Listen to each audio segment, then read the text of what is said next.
Sa number 6, ginaligar Kawatan sang 90 ka mga bibe nakuhaan sang CCTV.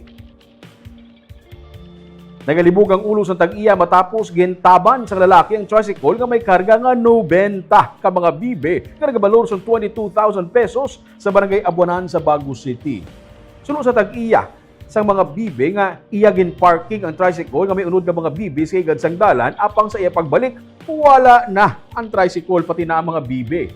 Ang ginaligar Kawatan nakuhaan sang closed-circuit television camera footage nga nagamaneho sang nasambit nga tricycle kaag naglabay pa sa kansilayan sa Banwa sang Mursya.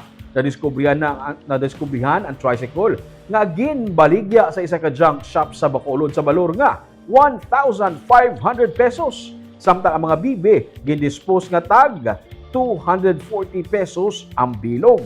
Palay ng investigasyon sang bago PNP sa sini nga insidente.